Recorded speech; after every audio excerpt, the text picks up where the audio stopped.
Hace exactamente 7 días, hace exactamente una semana, aquí en La Lupa, en TVR, les contábamos, pues prácticamente en directo, lo estábamos conociendo, el anuncio de ETA de su disolución, de su derrota. Hoy trataremos también ese asunto, pero además en la entrevista inicial del programa, en la que estamos a punto de comenzar, vamos a hablar con una persona que ha combatido directamente, mirándose a los ojos, con esos criminales etarras.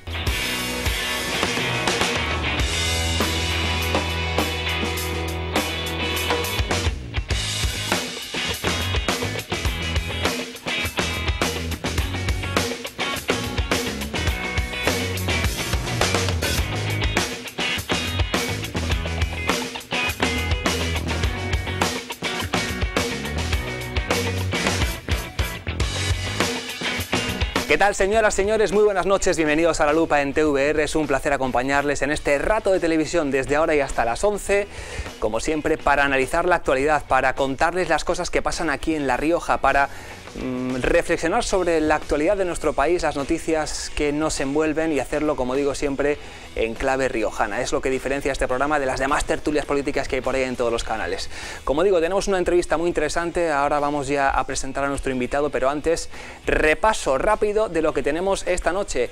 Ahí lo estamos viendo, vamos a hablar, cómo no, de esa entrevista de Mariano Rajoy en Diario de La Rioja, que nos dejaba titulares tan llamativos como ese, de la alta velocidad.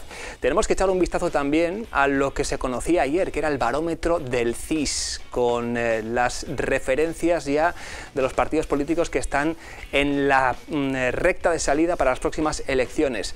Y hablaremos también de algo que no nos gusta, no nos gusta nada tener que dar esas noticias. Hay agresiones homófobas en nuestra comunidad, son muy frecuentes, son muy habituales, y ayer les tuvimos que narrar una nueva, con el testimonio además en primera persona de los miembros de la plataforma Arcoiris, que vienen denunciando desde hace ya mucho tiempo que este problema está en nuestras calles. Son algunos de los asuntos que tenemos esta noche. Como siempre, también recordamos los 20 años que está cumpliendo TVR en este 2018, y la entrevista. Para empezar, saludamos hoy a Santiago Abascal, presidente de Vox, que nos acompaña en este programa. Don Santiago, muy buenas noches. Muy buenas noches. Gracias por estar en La Lupa, en TVR, la televisión de los riojanos. Es un placer.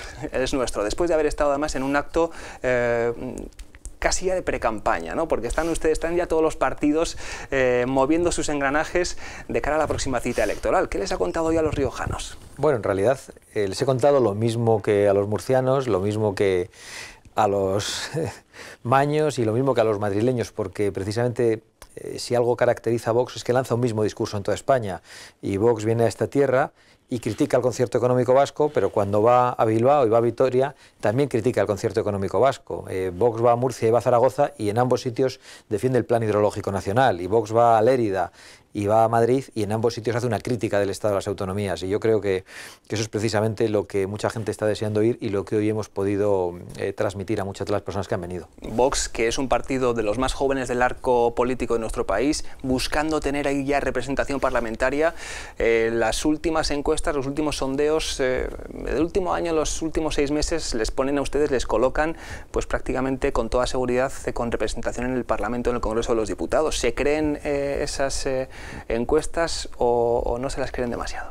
Pues realmente sí nos las creemos, pero no tanto por lo que digan las encuestas, que es una estrategia, que es una herramienta, mejor dicho, una herramienta política en los últimos tiempos, porque más que en una herramienta de predicción del voto, se han convertido en una herramienta de inducción del voto, se han convertido en un arte de movilización del propio electorado. Yo creo que se han utilizado para eso, y a veces las encuestas, pues quien las paga determina de alguna manera cuál es el resultado. Y lo digo yo, que soy sociólogo, con lo cual de alguna manera tiro piedras contra mi propio tejado. Pero sí que percibimos un gran interés en torno a Vox. La afiliación se ha multiplicado por 2 en toda España en los últimos meses, por 3 en Cataluña, y los actos públicos se han multiplicado de una manera extraordinaria. Donde antes venían a vernos 40 personas en una ciudad, hoy vienen 400. Y eso significa algo, hay un gran interés, y fundamentalmente tiene que ver con nuestra respuesta beligerante y contundente al golpe de Estado en Cataluña. Son ustedes un partido abiertamente de derechas, les critican precisamente, les insultan en muchos lugares, les dicen que son unos fachas, que son, bueno, pues esta clase de términos que están ahora tan en boga. ¿Cómo se defienden ante esos argumentos ustedes? ¿Qué les dicen? Porque sí que en persona, en redes sociales, de forma anónima, están ustedes todos los días teniendo que escuchar esa clase de insultos, ¿no? Pues la verdad es que no nos defendemos. Nosotros estamos al ataque y estamos señalando a los responsables de la degradación de la unidad nacional, a los responsables de la crisis económica en España, a los responsables de que España no tenga peso en el concierto de las naciones y de que sea una nación no respetada. Yo creo que lo estamos viendo en los últimos tiempos con lo que ha ocurrido con Puigdemont, con lo que ocurrió con la doctrina Parot, con lo que acaba de ocurrir en La Rioja con ese imán extremista expulsado que desde el Tribunal Europeo de Derechos Humanos de Estrasburgo quieren que nos tengamos que comer. Es decir, son ya demasiadas las situaciones que nosotros denunciamos como para que perdamos el tiempo en justificarnos. Y además no nos preocupa nada que nos insulten y nos etiqueten, aunque no nos identifiquemos con esas etiquetas, porque lo que tratan es de asustarnos y de atemorizarnos desde esa izquierda que ha tratado de dictar cuál es lo políticamente correcto, qué es lo que se puede decir, lo que no se puede decir, y ante eso pues la verdad que nosotros no tenemos ninguna preocupación. Sabemos que al que siente a España y la ama con naturalidad le llaman facha, sabemos que al que quiere defender sus propias tradiciones le llaman retrógrado, sabemos que al que quiere defender sus propias fronteras le llaman xenófobo, pero eso no va a hacer que dejemos de defender todo aquello en lo que creemos, que además pensamos que es lo correcto y que nace del sentido común. Ahora hablamos de algunas de las cuestiones de actualidad que usted acaba de plantear ya de forma, ¿cómo se nota? Que tiene usted ya muchas entrevistas a su espalda y muchas tertulias. Menos de las que me gustaría. Y muchos programas como estos en su recorrido. Pero lo comentaba usted al comienzo de su intervención. El estado de las autonomías, las 17 comunidades más las ciudades autónomas que conforman un escenario en las últimas décadas de nuestro país, los últimos 40 años, que ha funcionado, no ha funcionado. ¿Cuál es su opinión? Bueno, yo creo que el estado de las autonomías es una bomba de relojería en el cuerpo nacional de España. Yo creo que nos ha hecho muchísimo daño y que más allá de que haya quienes piensen que han sido buenas para nuestra prosperidad, que tenemos cosas que antes no teníamos, lo que hay que pensar es que fundamentalmente esas cosas que hoy tenemos las tenemos a costa de la deuda pública y a costa de una inversión, en el mejor de los casos, que no vamos a pagar nosotros, sino que van a pagar nuestros hijos y los hijos de nuestros hijos. Por lo tanto, yo creo que el estado de las autonomías lo que está provocando varias cosas. En primer lugar, una gran deuda pública, es decir, económicamente no es sostenible. Por otro lado, una desigualdad en todo el territorio nacional, que afecta a muchos terrenos, al terreno educativo, al terreno sanitario, a lo que tiene que ver con los impuestos, y ya no solo el concierto económico, que vosotros lo padecéis muy directamente, sino el hecho de que haya españoles que pagan el impuesto de sucesiones y otros que no. Y también el estado de las autonomías creo que ha sido muy dañino para las libertades en España. Allí donde los separatistas han gobernado han hecho todo lo posible por perseguir la enseñanza en español, por evitar que quienes solo saben la lengua común no puedan acceder a la administración pública, y además hay algo más grave, y es que el Estado de las Autonomías ha atacado la pluralidad del país. La excusa para el Estado de las Autonomías era que España era plural, y parecía que venían a salvar esa pluralidad, que estaba ahí, sin problemas, sin que pudiera desaparecer, y resulta que llegan unas autonomías que quieren hacer tabla rasa, que quieren convertir a Tarragona en Lérida, que quieren convertir a Álava en Guipúzcoa, y que al final se comportan como focos centralistas, que es precisamente lo que denuncian. ¿Cuál es la solución? ¿Qué es lo que proponen ustedes? Eliminar, borrar del tablero las 17 autonomías, volver a un modelo centralista con el poder pilotando, orbitando desde Madrid. ¿Cuál es su opinión? Bueno, nosotros ni le llamamos centralista, sino Estado unitario. Creemos que los españoles podemos gobernarnos con un solo parlamento, con un solo gobierno, y no necesitamos 17 gobiernos, 17 parlamentos, 17 tribunales superiores de justicia. Y creemos que ese es el mejor modo de gobernar un país, que es el modo sostenible. Hay quien dice, es imposible cambiar el Estado de las autonomías, y nosotros lo que decimos es que es insostenible mantenerlo. Pero sabemos que esa gran reforma que planteamos llevará un tiempo, que exige una reforma constitucional, y todavía no tenemos las mayorías necesarias para implantarla, pero mientras tanto sí es posible que haya una recuperación de competencias esenciales, y yo creo que en eso estamos de acuerdo con la mayor parte de los españoles que hoy no se sienten representados, en que se recupere la competencia en materia de educación, en materia de sanidad, en materia de justicia. Yo creo que eso es esencial, y teniendo en cuenta también lo que ha pasado en Cataluña en materia de seguridad, es decir, nos vale con el Cuerpo Nacional de Policía y con la Guardia Civil, no hace falta tener otras policías que en un momento de crisis, como ha ocurrido en Cataluña, pueden servir para ayudar en un golpe de Estado. Vamos con Cataluña, lo ha señalado usted muy bien. En este programa llevamos meses poniendo imágenes, declaraciones, imágenes de recurso de lo que está ocurriendo con Puigdemont a la fuga, encarcelado, después liberado, a la espera de juicio, con el día de la marmota permanente en el Parlamento de Cataluña, con candidatos que no dan el paso al frente. ¿Cómo observa usted el proceso y qué solución podían aplicar? Bueno, yo lo observo con mucha indignación, porque creo que lo que está ocurriendo en Cataluña es fundamentalmente responsabilidad de la dejación de funciones del Gobierno de la Nación, de la dejación de funciones... En eso coincide usted con Albert Rivera, bueno, que precisamente ha dicho, sí, ha usado esas palabras hoy. Pero lo que pasa es que yo responsabilizo a Albert Rivera y a Pedro Sánchez de la dejación de funciones del Gobierno de la Nación. Creo que los tres grandes partidos se han puesto de acuerdo en la aplicación de un artículo 155 de carácter descremado que no ha implicado nada. Es decir, había risas cuando Puigdemont declara la independencia, en el mismo párrafo parece que un minuto después la está declarando suspendida, pero cuando Mariano Rajoy declara el artículo 155 e inmediatamente después lo declara suspendido porque convoca unas elecciones y ya no se sabe quién gobierna en Cataluña, la TV3 sigue incitando al odio, en la educación se sigue sin poder estudiar en español. Claro, al final, ¿de quién es eso responsabilidad? Es responsabilidad de quien hoy preside la comunidad autónoma catalana, que es Mariano Rajoy, y de quien hoy vicepreside la comunidad autónoma catalana, que es Soraya Sáez de Santamaría.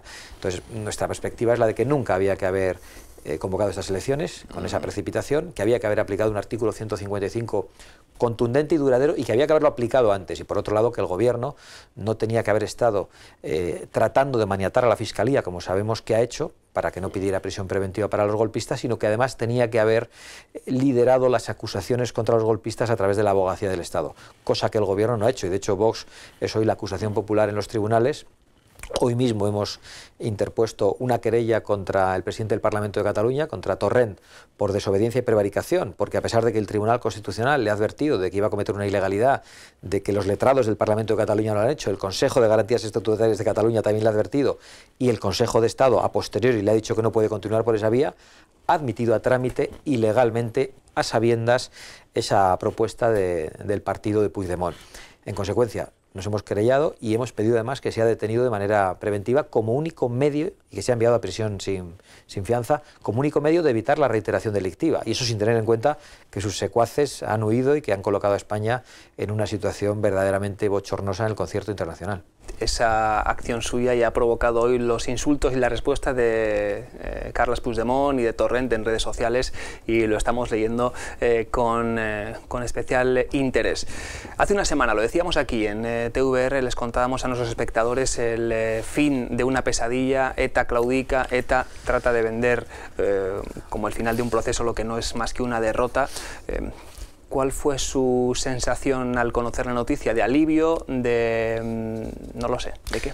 No, mi sensación es de... Hay que recordar, y vamos a decirles que el señor Abascal ha residido toda su vida en el País Vasco, es vasco de nacimiento, su familia ha padecido directamente también las amenazas y el chantaje terrorista. Cuentan ustedes en Vox con José Antonio Ortega Lara y con tantos simpatizantes que han sido víctimas del terrorismo.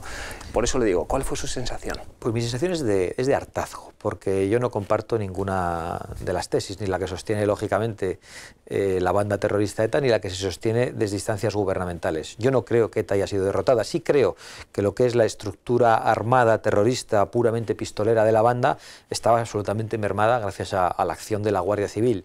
Pero en cambio creo que la estructura política de ETA existente ha sido legalizada y hoy está en las instituciones. El hecho de que Bildu, por esa actuación ilegal del Tribunal Constitucional, enmendando la plana al Tribunal Supremo de un modo que además no podía hacerlo, hoy está en las instituciones, yo creo que no nos puede permitir decir a la ligera que hemos triunfado frente a la banda terrorista ETA, porque ETA es mucho más que una banda terrorista.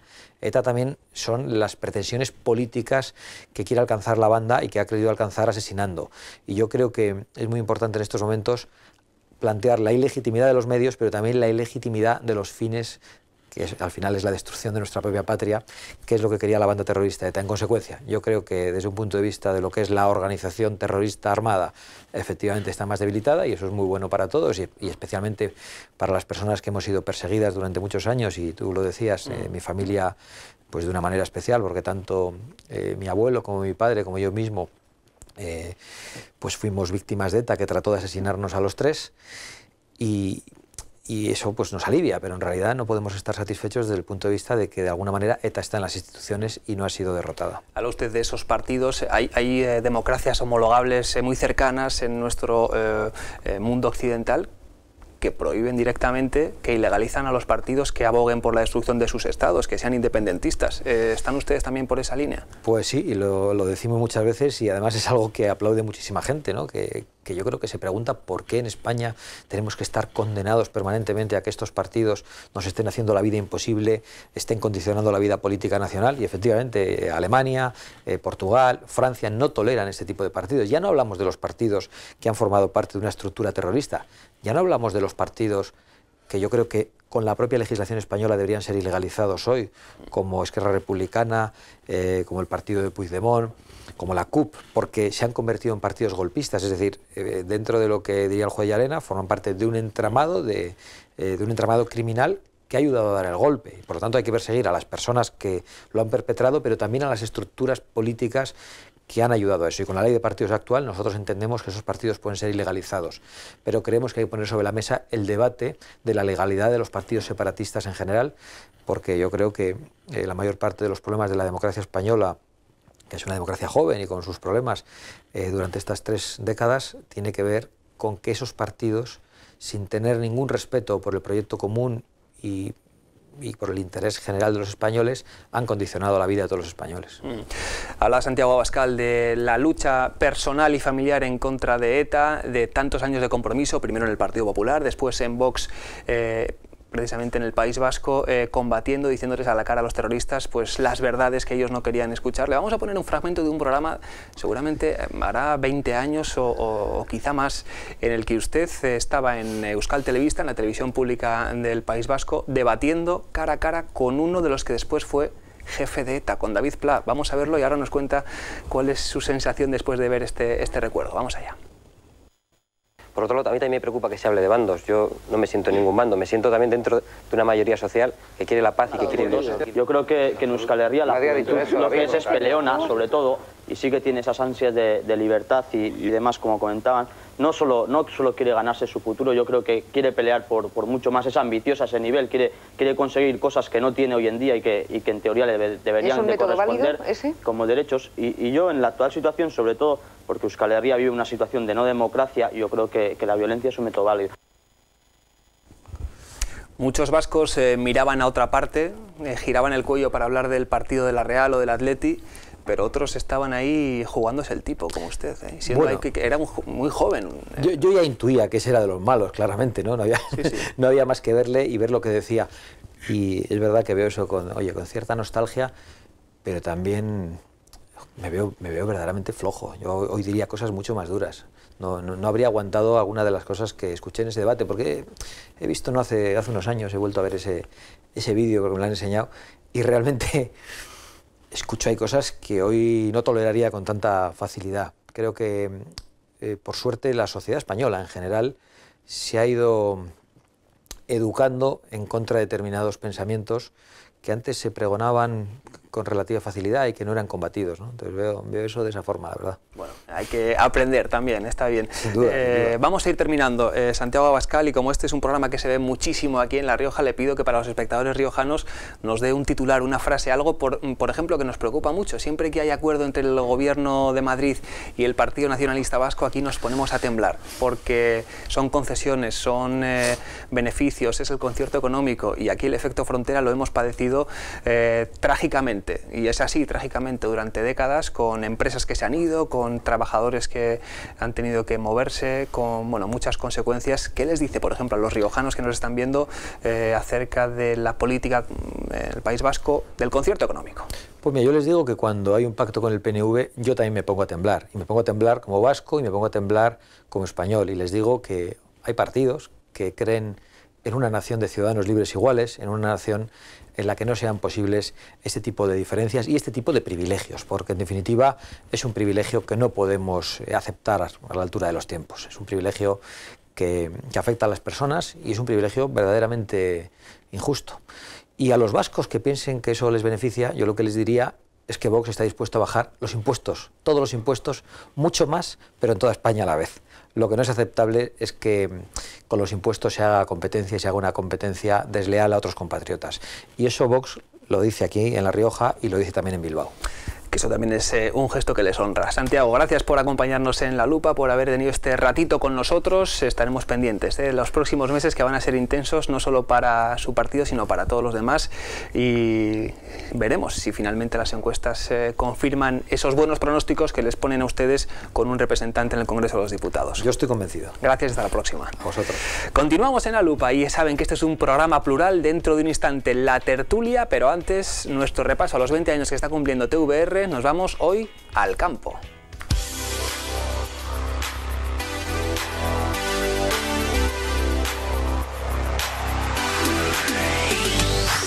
Hombre, yo creo que en general hemos ido mejor, ¿no?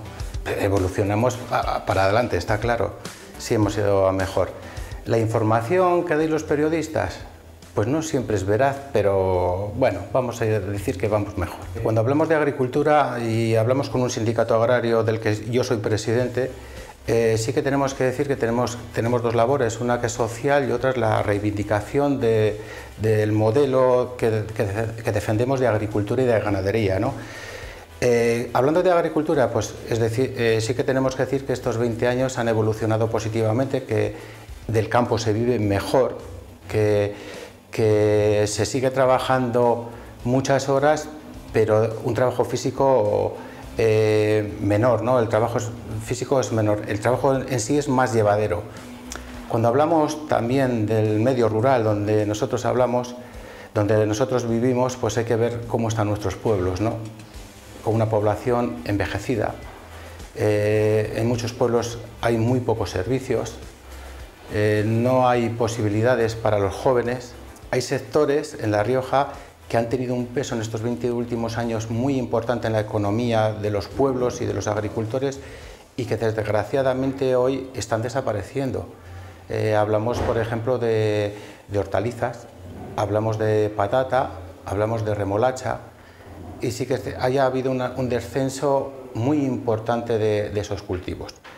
Sí que es cierto que hay cultivos como la vid, ¿no? que va en aumento, pero bueno, no lo vamos a ver con cierta tranquilidad, pero cuidadín, que siempre de lo mucho sobra. La ganadería, sobre todo la ganadería extensiva, que es la que tenemos en los pueblos de la sierra, como he dicho antes, vemos cómo están los pueblos, ¿no? Desérticos. La ganadería es igual, están todos los sectores, todas las cabañas ganaderas, quitado la apicultura, han descendido. Han descendido considerablemente. La ganadería es otro atractivo que es otro sector que no tiene ningún atractivo para los jóvenes. También es cierto que, aunque desciende la ganadería, el sacrificio en nuestros mataderos crece. Es una contradicción, ¿no? Eso quiere decir que es que viene ganadería, que vienen animales de fuera de La Rioja. Y eso sí que es importante reseñarlo. Fue un pico que se ha terminado porque es que no es tan fácil empezar de agricultor desde cero, eso es imposible prácticamente, ¿no? Y sí que se ve ese pico porque la agricultura es alimentación y la alimentación es un negocio tremendo. Ha sido siempre, pero aún más. La agricultura, vemos los agricultores como hay la gran distribución, cómo tiene un gran negocio con los productos que nosotros, con nuestros productos. No hace falta hablar así de grandes superficies, ¿no? Pero podemos poner ejemplos, Mercadona, Alcampo, Lidl, etcétera, ¿no? Yo le haría una pregunta a la sociedad. Ya sé que estoy para contestar y no para preguntar, pero me gustaría hacer una pregunta a la sociedad. ¿Cómo se cree en la sociedad que se siente un agricultor cuando percibe un precio por su producto, en muchos casos por debajo de los costes de producción, o sea, a pérdidas, y lo ve en las estanterías de los que ya he citado hace poco a unos precios a un 400 o un 500, incluso a veces hasta un 900% más de lo que ha comprado el agricultor, de lo que ha cobrado el agricultor por ese producto? Pues nos sentimos mal, nos están engañando. ¿Y qué se está haciendo? Pues bien poco. Se está imponiendo los productos ecológicos y cada vez la gente quiere más productos ecológicos, pero hay que tener cuidadín también con estas cosas, que los agricultores no contaminamos, que no echamos nada que no esté legislado, que nos prohíban echar las políticas agrarias, o sea, que no echamos nada prohibido, no contaminamos, Pues me gustaría que la agricultura y la ganadería seguiría estando con agricultores y con ganaderos, y no hacia donde nos está llevando estas políticas agrarias. Ahora estamos en un momento de una negociación de la política agraria, de la PAC.